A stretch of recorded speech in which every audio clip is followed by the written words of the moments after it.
good morning to everyone. I am Gaurav Gupta. Today I am going to solve the last question, question number 16 from the exercise 9.1 class 10, chapter number 9. Now look at the board.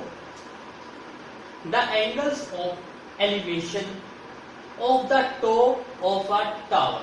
मतलब एक tower है आपके पास, तो हमारा main step क्या रहेगा? सबसे पहले टावर ड्रॉ करना. This one is our tower. Because हमें पहले ही पता है कि किसी भी क्वेश्चन को सॉल्व करने के लिए एक्सरसाइज 9.1 तीन स्टेप पे क्वेश्चन सॉल्व होंगे. सबसे पहले डायग्राम बनाना है, सेकंड वन पे ट्रिग्नोमेट्रिक रेशियोज अप्लाई करने हैं और थर्ड स्टेप पे उनकी वैल्यू को सब्स्टिट्यूट करना है और हमें अपना आंसर मिल जाएगा.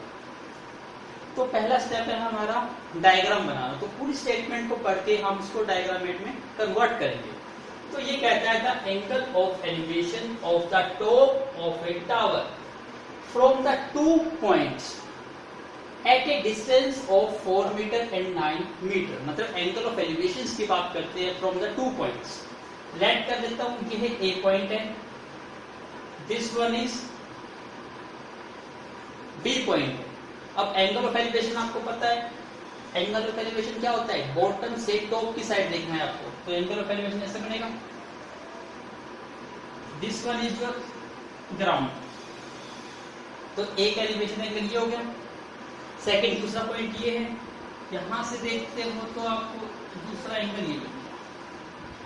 तो दो सेकंड ये, इतना समझ आ गया. तो इसने कहा कि एक तो क्या है 4 मीटर के डिस्टेंस पर है और एक 9 मीटर के डिस्टेंस पर. तो नेचुरली यहां से यहां तक का डिस्टेंस कितना हो गया? 4 मीटर. और यहां से यहां तक का डिस्टेंस, टोटल डिस्टेंस कितना हो गया? 9 मीटर. यहां तक समझ आ गया. इसको कुछ भी नेम असाइन कर सकते हो, ए बी सी डी. मैंने इस पॉइंट को हटाना, क्या नेम दे दिया? A B C D. इतना क्लियर हुआ. अब नेक्स्ट पार्ट रीड करिए स्टेटमेंट का. ये कहता है from the base of the tower, from the base of the tower, distance base of the tower से ये, and in the same straight line. ये हमारी क्या है? एक स्ट्रेट लाइन है. फिर क्या कहता है? With it are complementary. इस वर्ड को ध्यान से रीड करिए. क्या कहता है? जो एंगल ऑफ एलिवेशन है वो कॉम्प्लीमेंट्री एंगल्स. कॉम्प्लीमेंट्री समझते हो कि एक एंगल 30 डिग्री का है, तो सेकेंड एंगल कैसे फाइंड आउट करोगे? 90 minus 30 that is 60 degree. Same here, यहाँ पे आपको कोई भी एंगल मेंशन नहीं है, तो आप लेट कर लेते हैं. इसको मैं लेट कर लेता हूँ थीटा. तो नेचुरली ये एंगल कितना डिग्री का बन जाएगा? 90 degree minus theta. Because theta, these angles are क्या है? कॉम्प्लीमेंट्री. तो आप लिख सकते हो जो एंगल ऑफ एलिवेशन है, सॉल्यूशन में क्या लिखोगे? Angles of elevation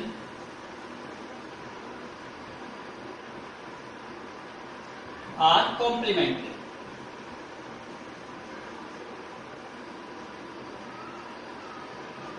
Complementary each other. इसलिए का ये साइन होता है, इसलिए एक एंगल थीटा हो गया, तो सेकेंड एंगल कितना हो गया? 90 डिग्री माइनस थीटा. यहां तक क्लियर हो गया. अब आपको क्या करना है? ध्यान से रीड करते हैं. कहता है प्रूव दैट, आपको प्रूव करना है the height of the tower is 6 metre. आपको क्या प्रूव करना है? कि हाइट ऑफ द टावर क्या है? 6 metre. It means height of the tower ये है h. तो हमें टू प्रूव करना है, to prove h is equal to क्या प्रूव करना है हमें? 6 मीटर. इतना समझ आया.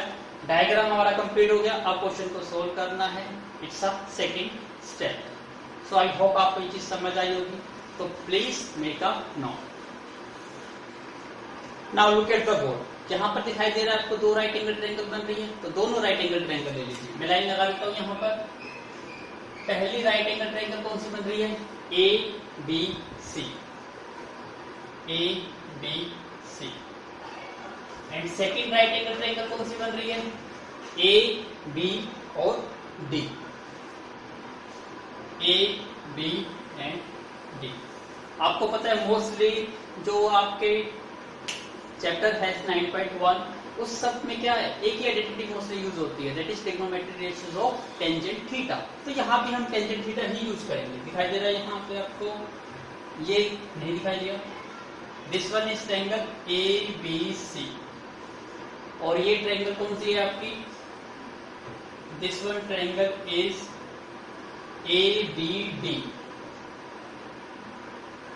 और हमें पता है टेंजेंट थीटा किसके इक्वल होता है, परपेंडिकुलर बाय बेस। अब इस ट्रायंगल की बात करते हैं, परपेंडिकुलर आपको पता है हमेशा वर्टिकली हाइट ही परपेंडिकुलर होता है, तो A B is a perpendicular and base is what, B D, या डी बी कह सकते हो या बी डी, मैं बी डी से डिनोट कर दूं, तो बी डी क्या है आपका, बेस। अब आपको थीटा तो थीटा ही रखना है। यहाँ पे ए बी की वैल्यू को हमने क्या लेट करा है, एच, तो ए बी को मैं क्या लेट कर देता हूँ, एच, और बी डी, अब देखिए ध्यान से, ये टोटल लेंथ कितनी है 9 मीटर, तो बी डी की वैल्यू कितनी हो गई 9। This one is your equation number 1। इतना समझ आया। ऐसे ही आपको सेकंड स्टेप पे अप्लाई करना है, यहां भी अप्लाई करिए। Tangent theta is equal to perpendicular, यहां परपेंडिकुलर इस ट्रायंगल में एबीसी में ए बी ही है, बेस, बेस यहां पे क्या है बी सी, तो बेस यहां पर बी सी होगी।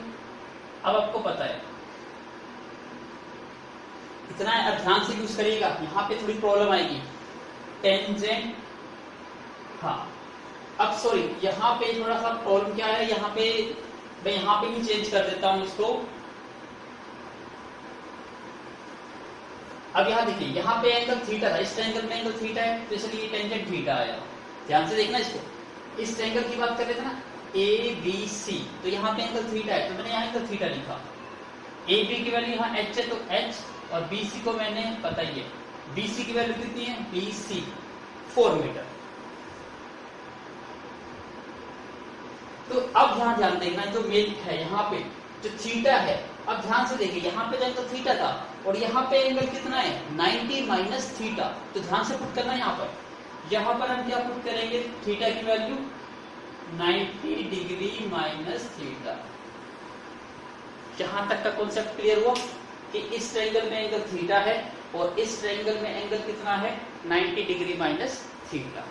अब यहां पे हम यूज करने जा रहे हैं, तो प्लीज मेक अ नोट। अब ध्यान दीजिए यहाँ पे, अब आपको पता है टेंजेंट 90 माइनस थीटा किसके इक्वल होता है, कोट थीटा के, क्योंकि टेंजेंट 90 पे चेंज रहता है। आपको पता है एक्सरसाइज 8.3 मैंने एक्सप्लेन की हुई है इसको बेटर वे से, यदि फिर भी डाउट है तो आप एक्सरसाइज 8.3 क्लास 10 आप देख सकते हो, और वहां से आपको ये कॉन्सेप्ट क्लियर हो जाएगा। तो इसका मतलब टेंजेंट 90 माइनस थीटा किसके इक्वल होता है, कोट थीटा के। तो हम यहाँ क्या लिख सकते हैं, कोट थीटा। अब cot theta is equal to क्या है, एच अपॉन में 9। अब आपको एच की टर्म्स में निकालना है, तो इसका मतलब टेंजेंट थीटा और कोट थीटा की टर्म्स की रिक्वायरमेंट नहीं है, तो इसको सेम बनाइए। यहाँ पे टेंजेंट थीटा, यहाँ पे कोट। कोट का आपको ये भी पता है, cot theta is equal to क्या होता है 1 अपॉन में टेंजेंट थीटा, क्योंकि कोट थीटा का reciprocal is what, tangent theta. तो मैं यहाँ कोट थीटा को क्या लिख सकता हूँ, 1 अपॉन में tangent theta is equal to H upon में 9। इतना क्लियर हुआ। अब मैं इसको रेसिप्रोकल कर देता हूं, रेसिप्रोकल, इसको रेसिप्रोकल करूंगा तो क्या वैल्यू आएगी, टेंजेंट थीटा ऊपर आ जाएगा डिवाइड बाई 1। इसको रेसिप्रोकल करूंगा तो ये 9 बाई क्या बन जाएगा, h। समझ आया। ऐसा क्यों करा मैंने, क्योंकि यहाँ पे ये भी टेंजेंट थीटा है और यहाँ भी टेंजेंट थीटा है, तो दोनों को कंपेयर कर सकता हूं।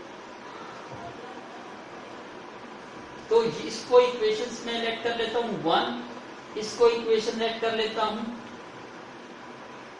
Equation number 2। इसके डिवाइड में कुछ नहीं है, तो इसको मैं क्या लिख सकता हूं, टेंजेंट थीटा बाई 1 लिख सकता हूं। अब फ्रॉम इक्वेशन 1 एंड 2, अब डायग्राम का कोई यूज नहीं है, अब मैं डायग्राम को रब कर देता हूं।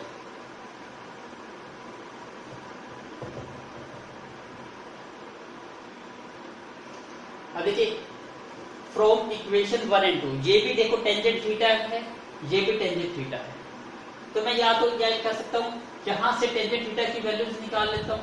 टेंजेंट थीटा की वैल्यू यहाँ से कितनी है, h/4। तो इसको कर देता हूँ, पुट इट इन इक्वेशन 2। इसको मैं कौन सी इक्वेशन में पुट कर रहा हूँ, 2 में। अब यहाँ पे क्या है, टेंजेंट थीटा बाई 1, और टेंजेंट थीटा बाई 1 किसके इक्वल होता है, h/4।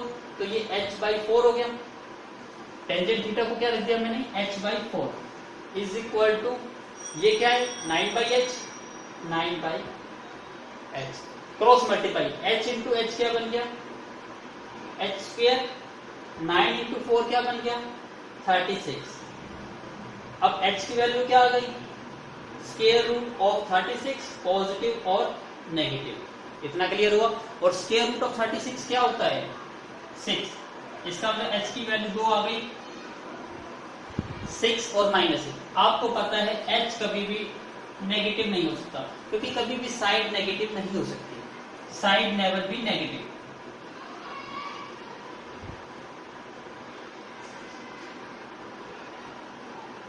तो साइड कभी नेगेटिव हो नहीं सकती। इसका मतलब क्या आ गया आपका, वो h इज इक्वल टू 6। और ये क्वेश्चन क्या हो गया आपका, प्रूव्ड हो गया। इट्स सो इजी, बिल्कुल इजी क्वेश्चन है। So please make a note.